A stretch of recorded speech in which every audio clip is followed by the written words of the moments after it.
Welcome to Tell Me Your Story. I'm Richard Dugan, along with my very special guest. I'm going to refer to him as my co-host.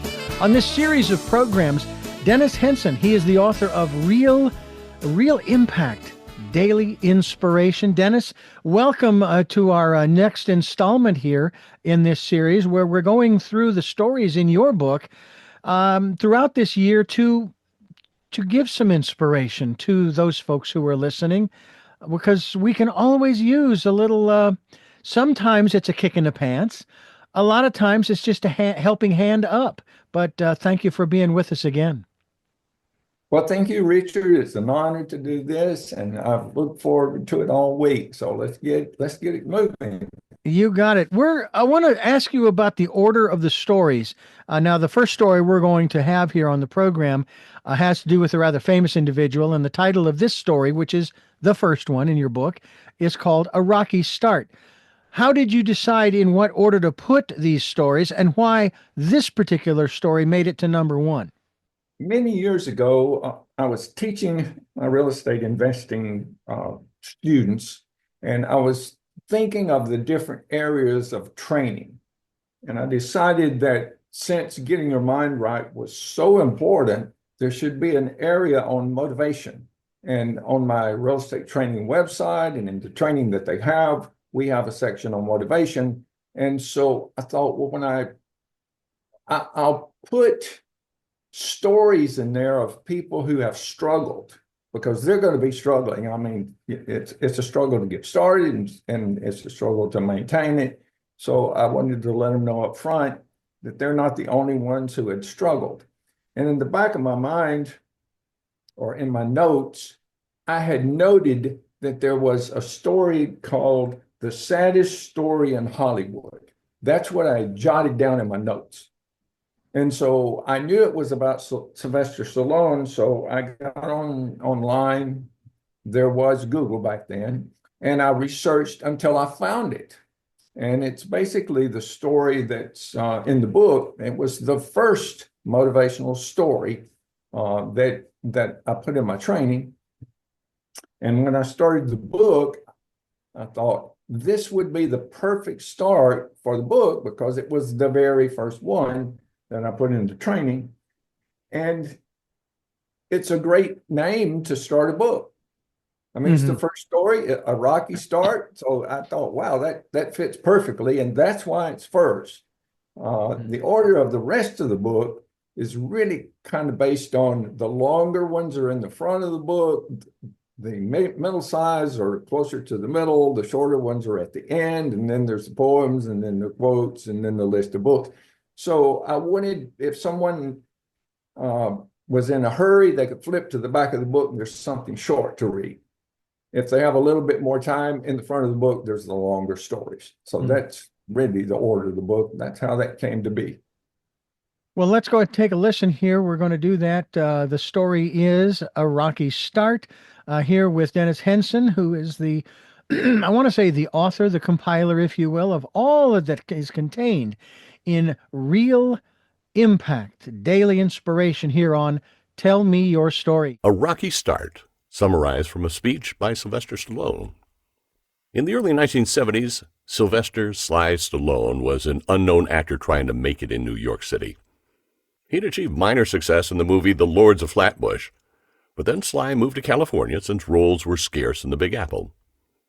Having spent most of his money on a plane ticket, he found himself among thousands of actors seeking parts, so his prospects were not good.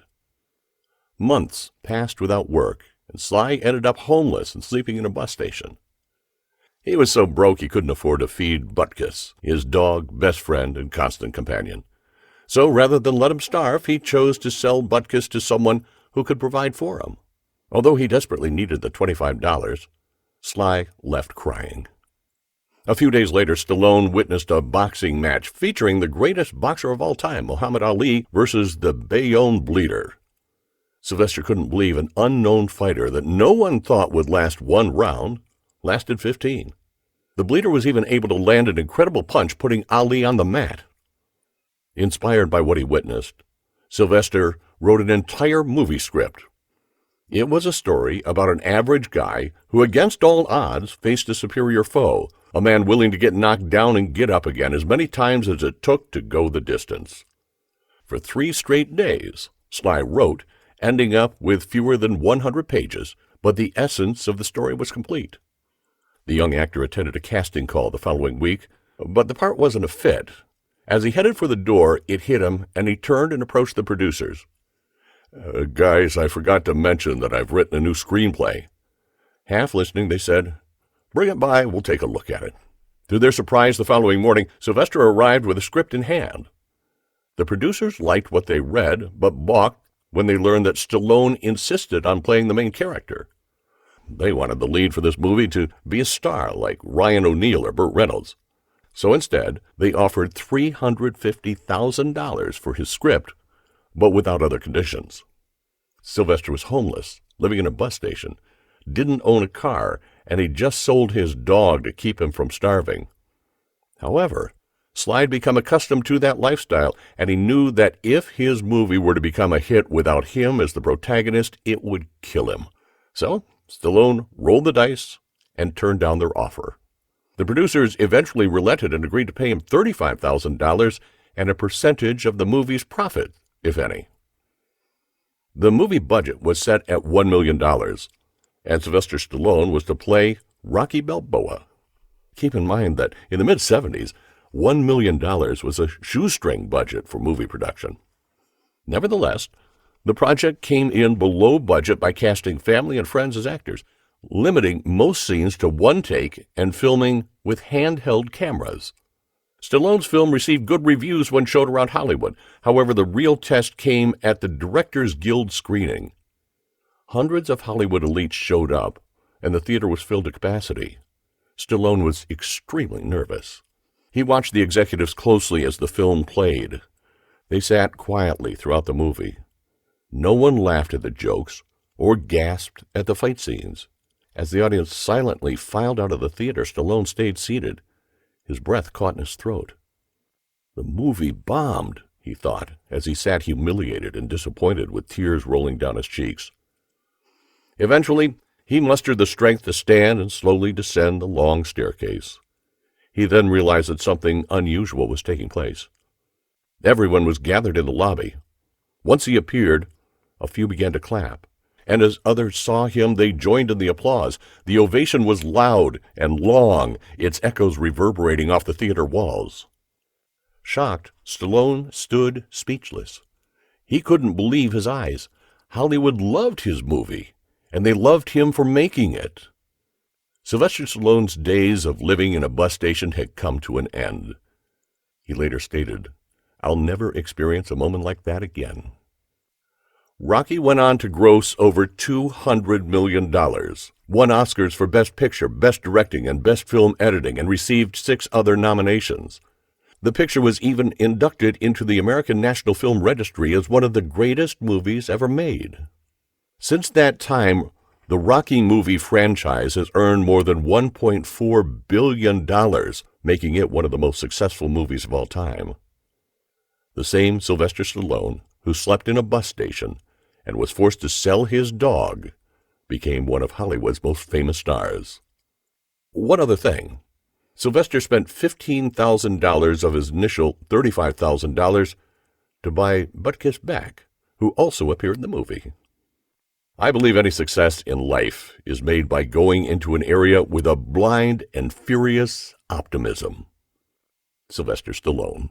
Very interesting, and I've heard this story many times, Dennis. It's I think a very well-known story, but I think it's a very impactful one, and I'm hoping that a lot of people understand that life is filled with, I like to refer to them as challenges.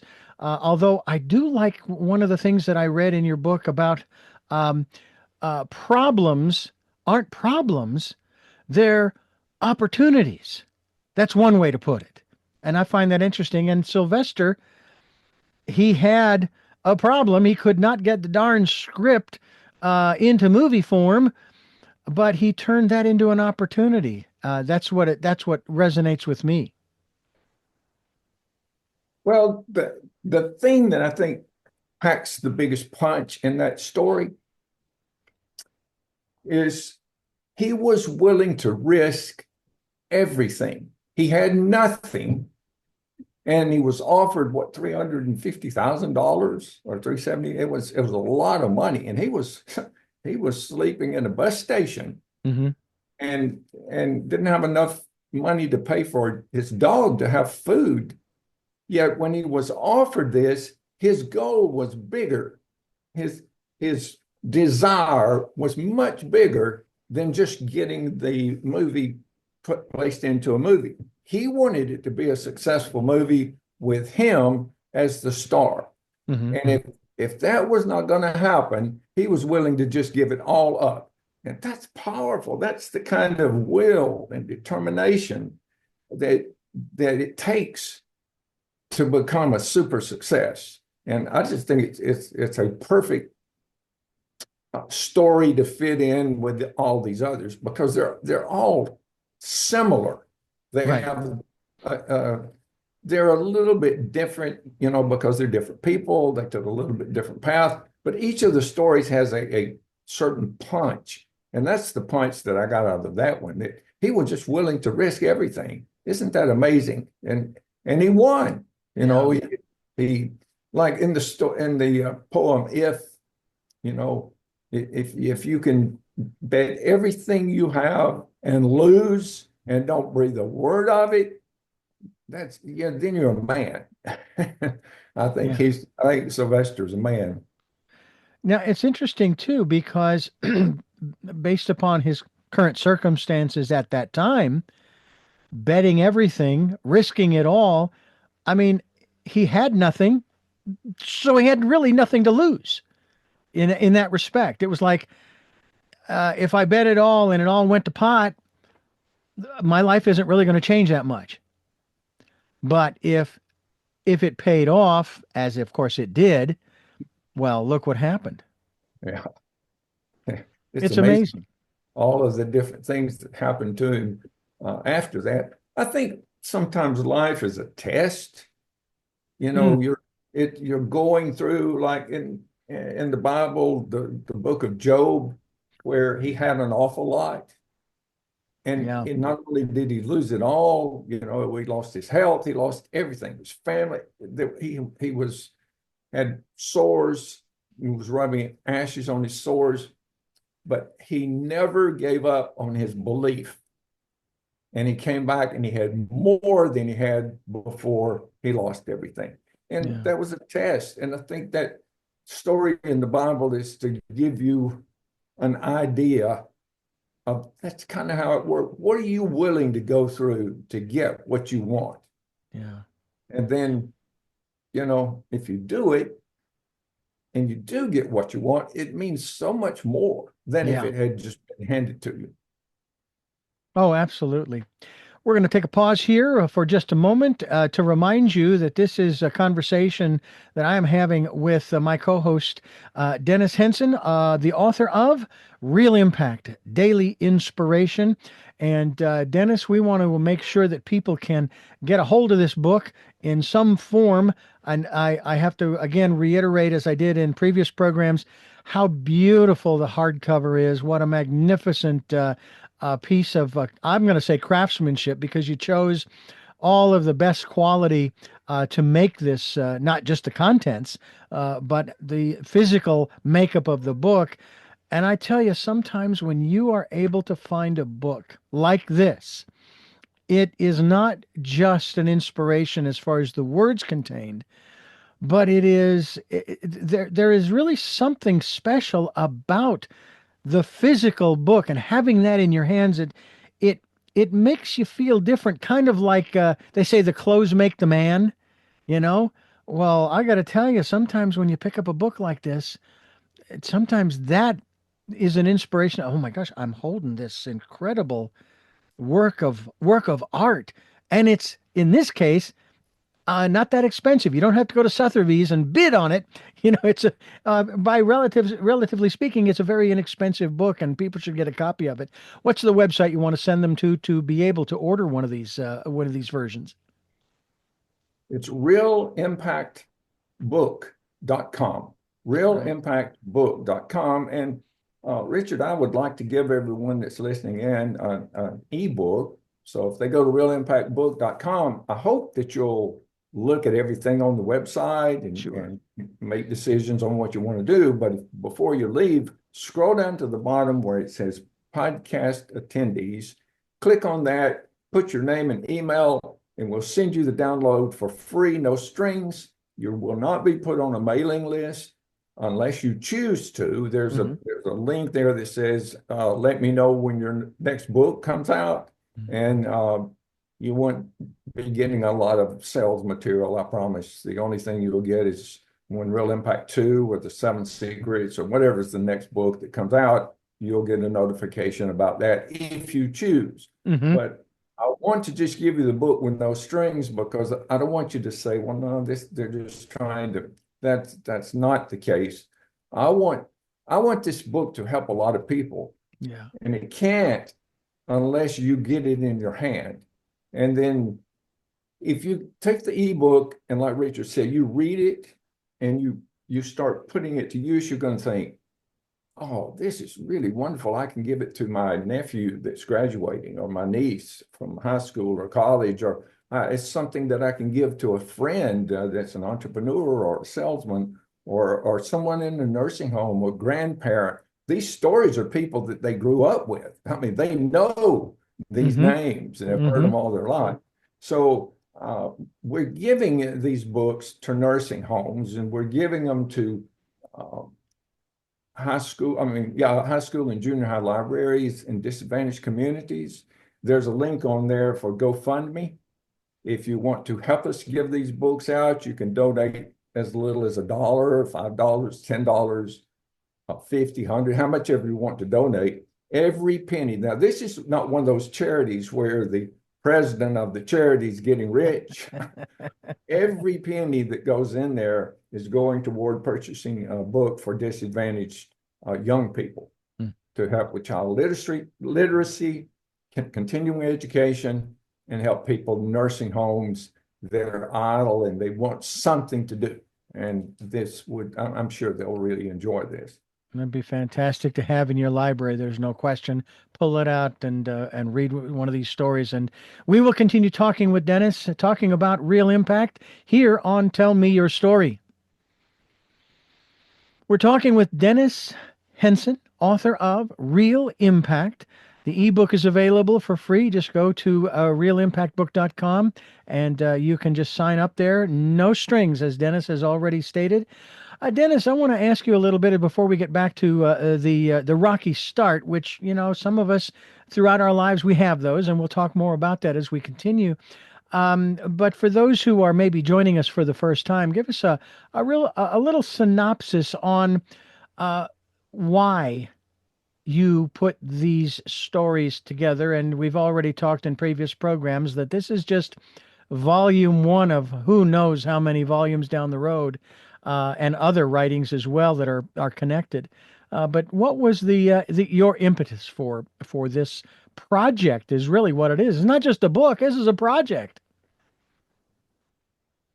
For many years, I met Jim Rohn when I was a young man, just going into sales in the 70s. And one of the things Jim said was write everything down. Keep a journal. You never know when you're going to need it. And I thought, well, maybe I'm going to have a speech or teach someone or start a business and need this stuff for newsletters and whatever. And over the years, I've used a lot of the stuff in newsletters. So I had it all.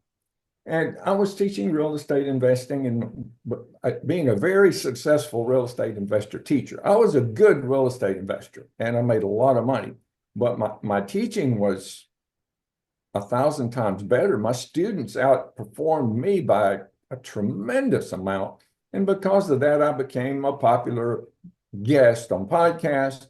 People would ask me to come and speak at expos and different things. I've been featured in magazines and that kind of thing. So on a podcast one day, the host said, "Why are your students so successful?" I said, "Well, I teach them to change their habits. If they can form success habits, they'll become successful." And then the host said, what's the number one habit that you would have my listeners change? And I said, well, form the habit of reading something positive every day that will move you toward your goal, whatever your goal is. It could be the law, it could be becoming an engineer, it could be a doctor, whatever your goal is, taking a trip, forming a business. So if you know where you're going and you take a step toward it every day, eventually you'll get there. I mean, it's just a law of nature. I mean, that's just how it works. So after that program, I thought, man, wouldn't it be great? What a good answer that was. Wouldn't it be great if there was some kind of a tool to help people form the habit of reading every day? And then just out of the blue, bam, it jarred me. I thought, wow, I've been collecting these poems and quotes and short stories and long stories for almost 50 years. I can put those in a book, and then when someone has a small amount of time, they can read a quote. When they have 5 minutes, they can read a poem. When they have 30 minutes, they can read a short story. Or when they have 3 hours, I'll put the list of the books that I've collected and put them in priority order. This is the best one, and this is the least best one, 200 books down. And then I also put a bibliography in there. There's enough in this book to read for the rest of your life, because it doesn't stop with this book. It has other books and it has other things you can read about. For example, where people have biographies and autobiographies, I've listed a number of people that you can read about. They're super interesting people, but I just couldn't fit them all into one book, although I will put some of them in the future books. So that's how it came about. And it took me almost 6 years to compile it. And like you said, the stories are great. I know they're great because they were great before I put them in. There's no question about the stories you're going to love the stories, because I didn't put any stories in there that were not cathartic. If they're not going to reach into your soul and pluck your heartstring, I didn't put them in this book. Maybe I'll put them in another book, but I had another 60 stories that didn't go in here. And you know, the deciding factor was, does it touch you? And I've told Richard this before. I've read these stories 1,000 times. In preparing the book, every time something else happened, you had to read them again and again and again. And I still read them and tears roll down my eyes. That's a pretty powerful testament to how good they are. Well, I'll give a little correction. Actually, 6 years is the minimum. Actually, you've been compiling this for 50 years and then some, because you've been collecting specifically those quotes for the past 50 years. And what I found rather interesting, too, is there's a rather remarkable list of quotes from you that are interspersed and sprinkled throughout as well. One of the questions that I wanted to ask you is, before we get back to a rocky start, I wanted to ask, how many of these folks that you have put stories into this book that have you met? Now, some of these folks that the stories are talking about, they've already passed on, but some of them are still alive to this day even. Have you met any of these folks? Like you said, most of them have passed away. And the others, I don't think I met. Although when I was writing the story of the Andrews sisters, this is really strange. Don't tell my wife I said this. She'll hear this on the podcast. I fell in love with Patty. She's just wonderful. I mean, she was, you just, as you read about her and her personality, and you listen to her sing, and you see all the things that these girls did. I mean, I literally felt love for her. She's been dead for 10 years, but you know, it's funny how that can happen, that you can actually love someone that's gone, and the things that you're writing about happened 100 years ago. But no, I didn't know any of them personally. At least I can't think. I kind of Look, Zig Ziglar was born in Alabama. I'm from Alabama. Okay. He was raised in Yazoo City. Some of my best friends in college were from Yazoo City, and I spent some time there. Um, I lived in Carrollton, Texas, where his office was. I called on his office, but he wasn't there that day. And I remember just being amazed that I was in Zig Ziglar's office. I had lots of close friends that worked with him, and I'm still meeting people that worked for him and with him. But his wonderful secretary of many, many years, Laurie Magers, helped me write the story. I did the research. I sent it to her, and she said, "No, this is this way. This is different. No, do this." So the story is absolutely accurate. I mean, it couldn't be more because she was there at the time watching this happen. So it makes it so much more authentic. And I sent her a book, and Zig's children, I sent them a book also. Yeah. But I felt like I knew him because early in my sales career, back before there were videos, there were reel-to-reel tapes. And I went to a sales meeting, and they played a reel-to-reel of Zig Ziglar priming the pump. And that's kind of what the story is about, priming the pump, how Zig used priming the pump to sell his book. Well, my studio is filled with both cassettes and boxes of reel-to-reels. I even have a machine, still works. I'll plug it in. I will transfer certain tapes to the computer and clean them up a little bit.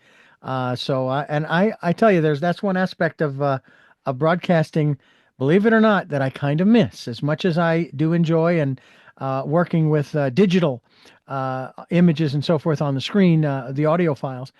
There was something very real and tactile when you held in your hand the white china marker, the razor blade, and then you had the spool of tape, and I'm talking about the adhesive tape that you use, the splicing tape, and you would listen and you'd mark the audio tape and you'd put it on the block and you'd put the blade through it, and then you'd go to the next section and cut that piece out, and then you'd bring the two together and you'd put a piece of tape over the top, and boom.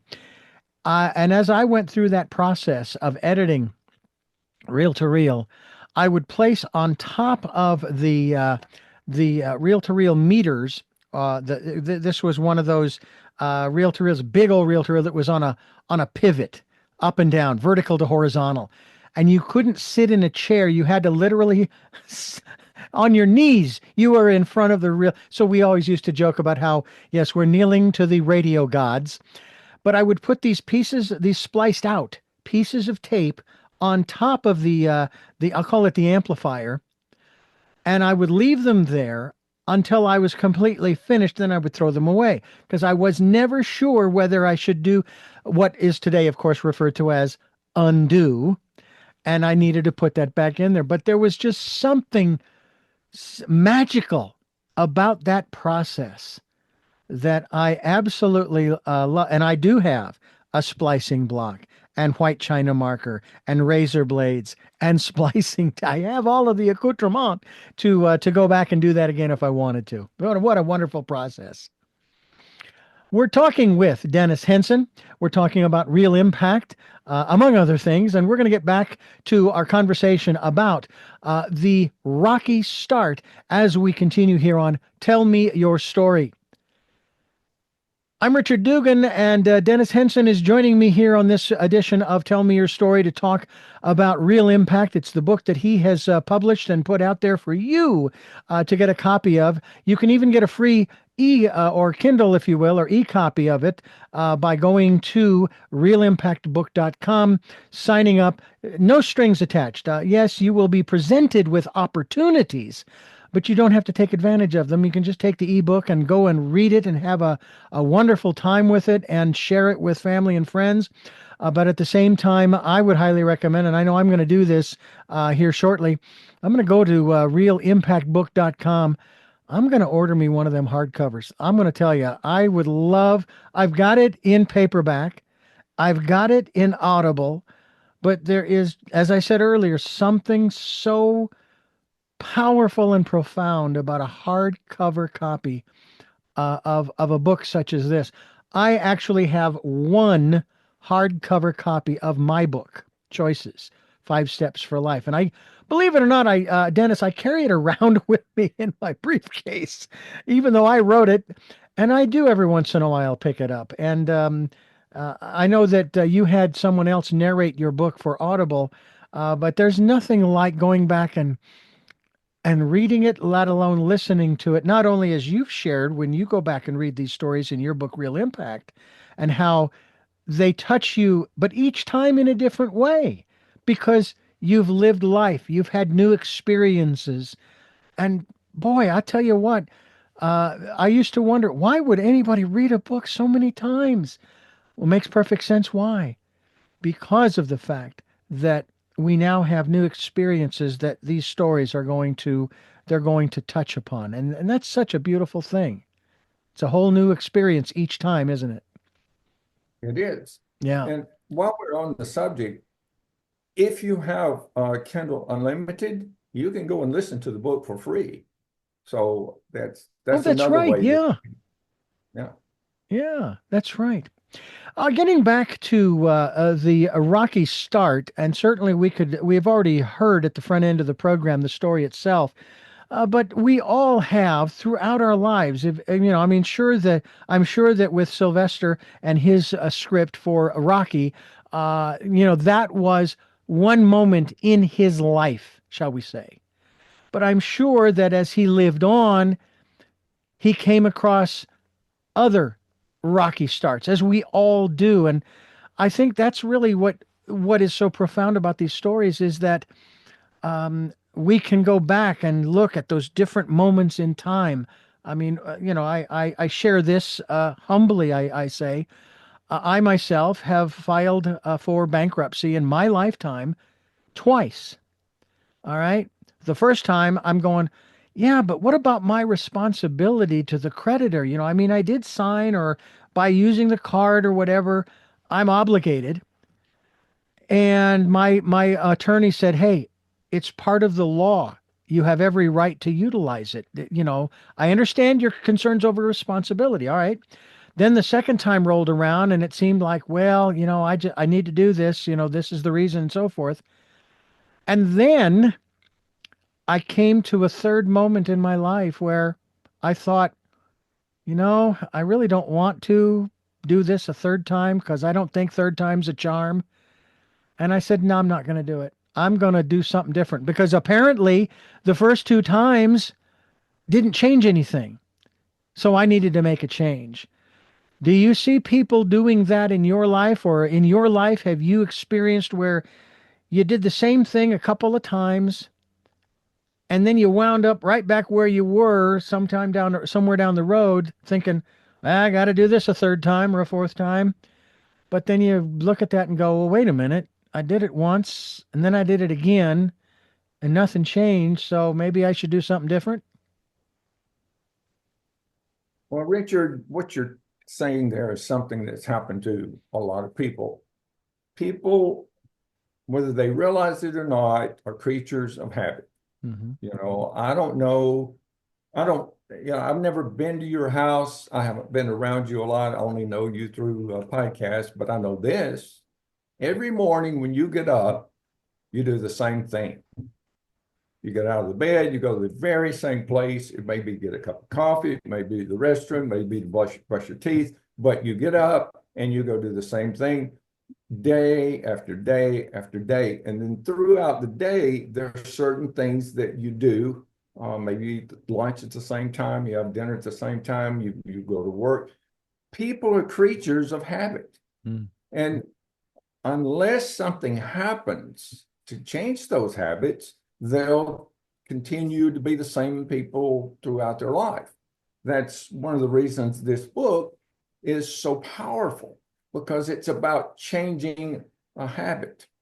Habits are very difficult to change. One of the laws of nature is called inertia. It's a very powerful law. it's very hard to move something that's going in a certain direction. And your habits are inertia. And your subconscious is very happy with the habits that you have, and it does not want to change them. It's set up like a gyro. It does not want to go. If you want to go in this direction, say, no, no, no, we're okay doing what we're doing. And you want to go in this direction. It says, no, no, no, everything's fine. We'll continue to move in the direction that we're moving in. So when you try to form a new habit, you're literally fighting yourself. So you need a tool. You know, driving a nail is relatively simple if you have a hammer.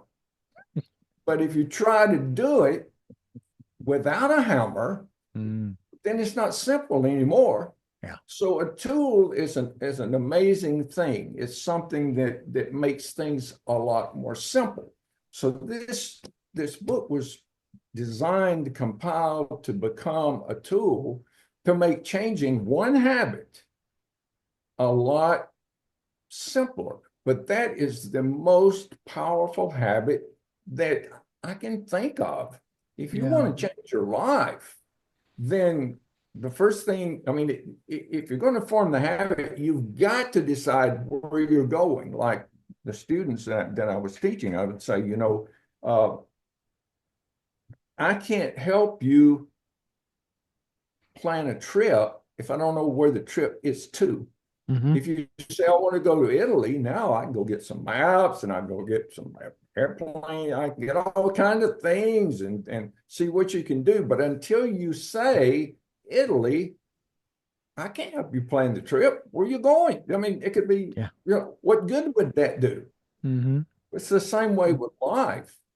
If you have a burning desire to do this and use this tool, it's going to get you there. It's the straight line from where you are to where you want to be. And I've seen it. I've had over 400 students, and those students did amazing things. And it wasn't me. It was just, I just pointed them in the right direction and said, these are the habits that you need in order to get there. And then I insisted on them forming the habit. So when they came back to my class, we had a heart-to-heart. Did you do this? And if they said no, I said, well, why are you here? Why are you spending all this money and wasting my time? Now you get back out there and do what you said you were going to do. And so they would come back and they would do a little bit. And maybe they didn't reach their goal. And I said, if you don't come back next week and reach your numbers, my wife is going to come in and talk with you. Now, she had a reputation because part of the training was the students all came together for mastermind meetings. They all came to the elite meetings. They would talk to each other and they would tell each other, you do not want that woman to come and talk with you. She is going to make you feel like you're this tall. And that, you know, it was leverage. But once I got them to form those habits, then all of a sudden they started buying real estate. They started finding money. They started making money. They started managing their properties correctly. Well, that's how life is. When you go to work for someone else, they form your habits for you. You come in at this time, you work till the break, and you work and you do this, and then it's lunchtime, and you get to go home at this time, and that's your habit. When you work for yourself, you don't have that luxury. You know, you got to decide when you're going to come in and when your break is, you're going to have one, or if you get to go home. So it's a different world, but it's a world that is so much more freedom and so much more fun and so much more rewarding. And I have father issues. I just can't work for anybody else. So I like working for me. You know, I'm a just employer. Yeah. You know, you mentioned inertia, and there's another element or another aspect of that example of using inertia.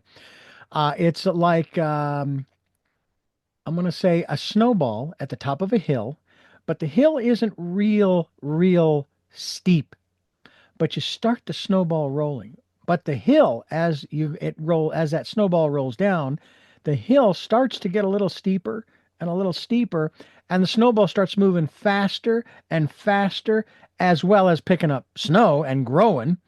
It keeps moving and moving and moving until it gets to the bottom, and it's really, really moving by the time it gets to the bottom. And it's That's one of the aspects when you start consciously choosing the habits, because many of the habits you just talked about, they're all unconscious. That's just what I do, and I get up in the morning. That's just that's just my process, and it's yes, it's second nature, but it's more than that. And so now it's all right. I now need to seriously think, process consciously, what habits do I need to put into the inertia mode, so shall we say, to get where I want to be who I want to be, where I want to be, when I want to be, et cetera, et cetera. And Richard, here's the good news. Once the habit is formed, then it becomes subconscious. You only have to, you don't have to form it for the rest of your life. You only have to do it until the habit is formed, and then it takes over, and your subconscious says, oh, well, this is our habit, and I don't want to do something else. Mm-hmm. For example, after I got out of the hospital, I had some serious health issues. I had a hard time even standing. And then my wife would walk me to the end of the cul-de-sac, and then I started walking. This has been like 6 years. Well, now I've got the habit of walking is so ingrained in me, I don't even think about it. When it's time to go walk, I used to dread it when I first started. Oh my goodness, that's so far and so many steps. And now I put on some earphones, grab my dog, and it's over before it starts. It's nothing. Yeah. It's nothing. One of my friends, it's a bank president. It's a lady, and she runs 9 miles. I think it's twice a week. And I thought, man, that must be difficult. Then I thought, no, after you've done it for weeks or months or years, it's not difficult anymore. Your muscles are accustomed to it. You're thinking about something else. So new habits may be frightening at the beginning, but once you form the habit and your subconscious takes over, they're no longer frightening. Doing something else will be frightening. Indeed. We're talking with Dennis Henson. His book, we hope you'll get a copy at realimpactbook.com. The book is entitled, of course, Real Impact, and you're listening to Tell Me Your Story. I'm Richard Dugan, and here with Dennis Henson and Real Impact, and I hope that you will go to realimpactbook.com and order your Kindle version, if you will, your ebook, but also if you have, as you said, Dennis, if you've got Kindle Plus, it'll actually read it to you. It'll read the Kindle to you, which is a really phenomenal thing. When I was still legally blind and reading books both on tape as well as large print, they started coming out with devices that you would move across the page, the physical page of the book, so that you could read them if you were visually impaired or blind. And now it's amazing the technology that's available. Now, the amazing thing, too, is that the voice that you're listening to, I'm sure, on the Kindle through Ultimate is synthesized, but I know how much improved it is over the voices I used to hear as a young adult in the late 70s and into the 80s, and how stilted and mechanical and robotic they sounded. So that is a very cool thing. We are just about to the end of this edition of Tell Me Your Story with Dennis Henson.